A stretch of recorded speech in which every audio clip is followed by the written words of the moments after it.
Hey everybody, Tony D and Little Joan here with another hot take. I have an exclusive over at Bitchute and Rumble today.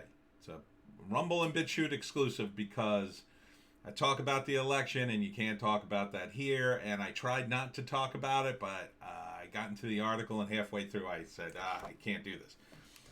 So go over there, exclusive today, link in the description. But for this, Donald Trump Jr. slams Hollywood's ties to Communist Party. In an interview with Breitbart News at CPAC, Donald Trump Jr. slammed Hollywood's ties to Chinese Communist Party while also blasting the Biden administration's coziness with the country's dictators. Quote, "We are bending over for China. The NBA likes Chinese money. Hollywood really loves that Chinese money," he said. Donald Trump Jr. and Kimberly Guilfoyle spoke with Breitbart News, Matt Boyle, about President Joe Biden's weak stance on China and how industries like Hollywood, as well as academia, are allowing Beijing to take advantage of the U.S. Quote, "The Biden administration is cozying up to China because that $1 billion to Hunter didn't come for free," Trump Jr. said, referring to reports that China paid $1.5 billion to Hunter Biden's private equity firm in exchange for favorable treatment from the White House. Yeah. And we already know about the NBA and Hollywood and also Blizzard, the video game company. There's just too much money there. Disney basically shot a movie down the street from a concentration camp and thanked part of the Chinese government for the opportunity. Dumb move. And unnecessary. They could have shot that movie anywhere. But they wanted to shoot it in China because the Chinese audience, they'd be thrilled. They'd be absolutely thrilled. But, it would be different if there wasn't concentration camps. Concentration camps is over the line, okay? It'd be different if it was just, someplace, say, like Syria, right? Syria is like a dictatorship, but they don't have concentration camps. There's plenty of, Venezuela even. Venezuela's bad.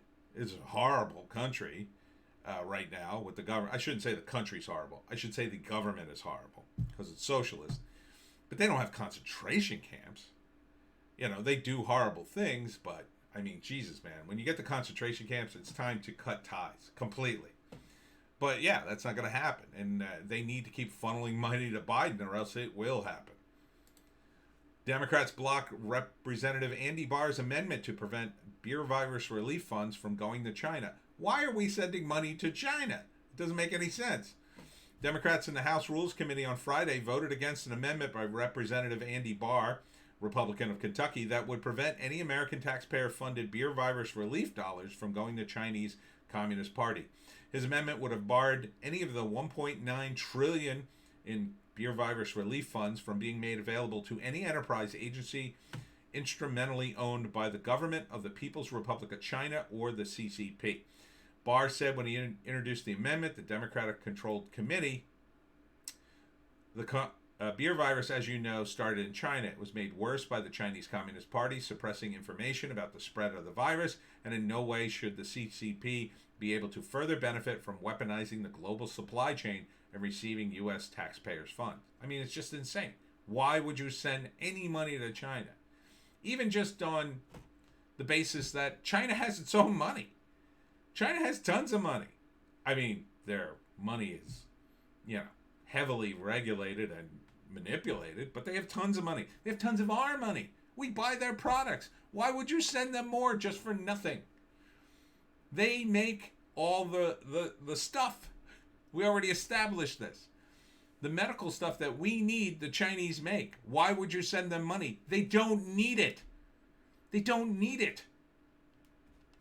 This sounds like a perfect thing they could have just passed. I don't know what Democrats making money on this that they had to stop it, but it's crazy. The optics are horrendous. But it's getting worse. Protesters. Now, these guys, I don't think, are communists, but they might be. Protests launching fireworks at the police in Dublin City Center as 3 officers injured and 23 demonstrators arrested in huge clashes with cops during anti-lockdown march. People are getting sick of the lockdown, and they're protesting. But the commies are still protesting too, and they don't care about the lockdowns. They just don't care. Look at this. You think this is a picture from Russia? No. You think this is a picture from, I don't know, China? No. No, this is America. Portland Antifa riots continue in Biden's presidency as thugs terrorize businesses, citizens in leftist pogrom. Yeah, I mean, look at it. These people continue to LARP. You've radicalized them, Biden. At least do what I thought you were going to do, which is stomp on these idiots and throw them in jail. But now you just, we just won't report on it in case we need them in 2024, right? Of course, Andy No is on the scene. Well, not on the scene, but reporting about it. Portland, using rocks, batons, and weapons, Antifa smashed up businesses and cars in the Pearl District overnight. They completely shut down the roads. The same area was severely vandalized by Antifa back when Trump won elections in 2016. Just get out, man. Just get out. Antifa shined lights into people's homes in the Pearl District during their riot overnight. Again, Ted Wheeler continues to fail the people of Portland. He could stop this. He could. Where are the cops? Antifa chase away and hit a few of the Portland police officers who responded to the riot. Great. Great. Oh, defund the police. Antifa destroyed a vehicle at their Portland riot in the Pearl District overnight. There's video of this. Let's see. Oh, and that's a cop car. Taxpayer money being destroyed. Yeah.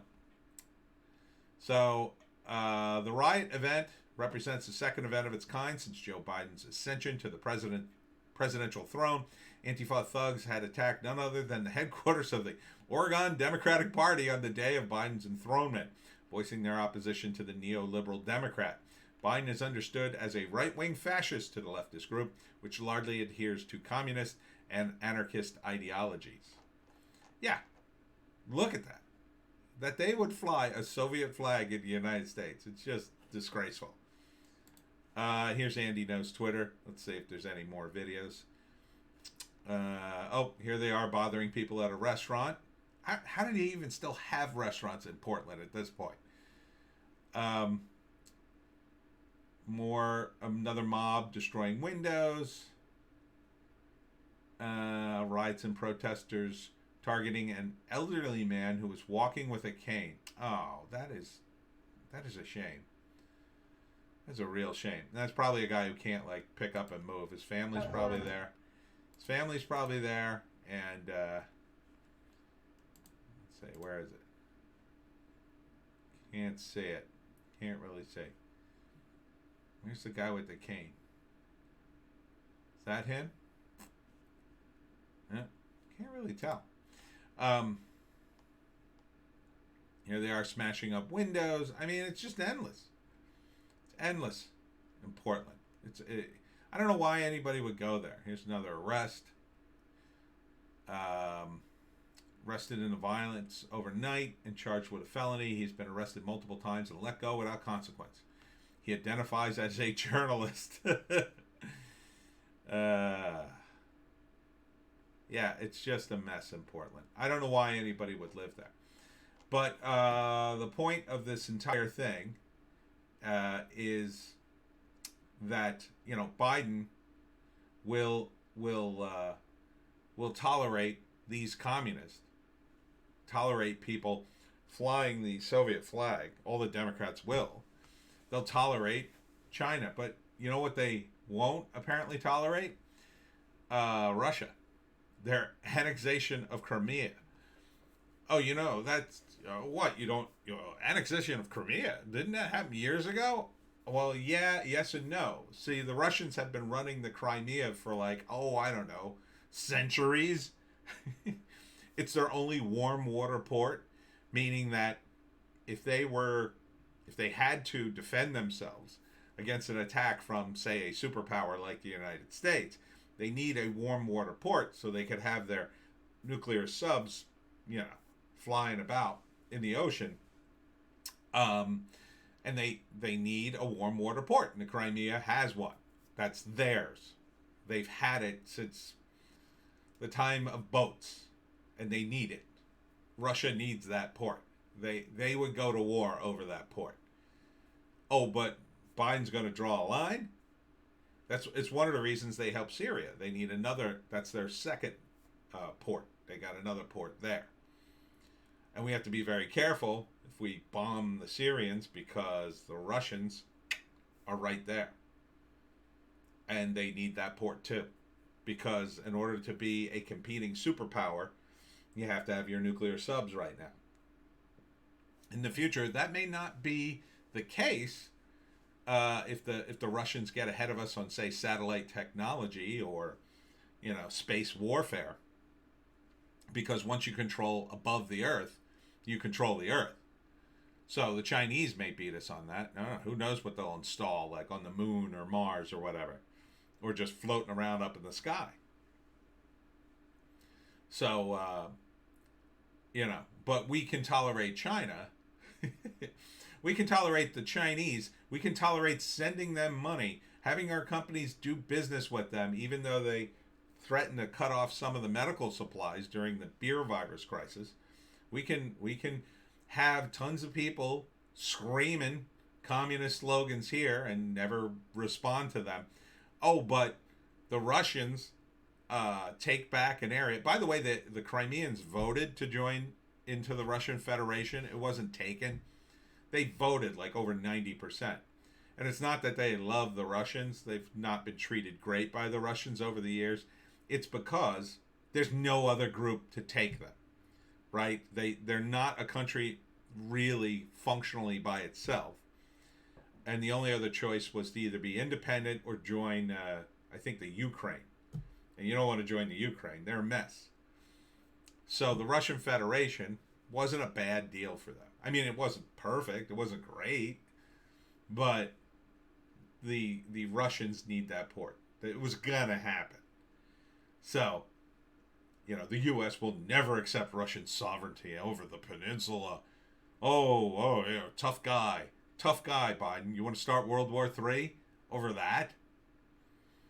It's funny because the Crimea has been, for hundreds and hundreds of years, a nexus point for war in that region. And it's just amazing how history doesn't repeat, they say, but it rhymes. And the Crimea always comes back. It's always the Crimea. The majority of Crimeas were in favor of joining Russia. Here it is right then. The Biden family greatly benefited from the coup. Shortly after the change in government, President Biden's son landed a high-paying job on the board of Burisma, a Ukrainian natural gas company. Yeah, because they got the Ukrainians to stay out of the Federation. And now we're trying to make the Ukrainians part of NATO so we could get missiles right up onto the Russian border. That's the overall goal. The goal is to point guns into the Russian territory and say, now you listen to us. Now your natural resources are sold to us. Now you're going to let U.S. companies come in and dominate the landscape. Oh, you got some local regional borscht fast food restaurant? No, not anymore you don't. Now you got to give it to us. Now you got to let us sell American food alongside of that. And it's going to be very popular. We have no more money, so we're going to be sucking all the money out of your country. And it really doesn't come back to America, understand. It goes to, there's a new dynamic, and it's globalism. And the globalists are guys who, they don't really have loyalty to any country. They're just so rich. They stride across the globe, setting up businesses and whatnot, and just extracting money for themselves. That's what it's about. So Russia doesn't want people to extract money from their country. Now, that doesn't mean that Putin's a great guy or the people who run Russia are great. They extract their own money from the populace, but they realize that the moment they let in the foreigners, it's over for them. They'll be competing against guys who have way more money and power and prestige. So they're trying to build up their own interests and then maybe go into weaker countries like we do. And that's the war. It's the economic war. But the downside of all this is, of course, that China has concentration camps. Russia doesn't have Chinese concentration camps, any kind of concentration camps. They have a federation, which is corrupt. It's not super great, but it's not communism. You can deal with these guys. And it would be great if Trump had signed a peace deal. And then together, the U.S. and Russia keeps world peace. We wouldn't have to do all the heavy lifting. We could share it with Russia. We could trade. We could make some money. Oh, but the globalists don't like that because they got a good thing going. And that's what it's all about.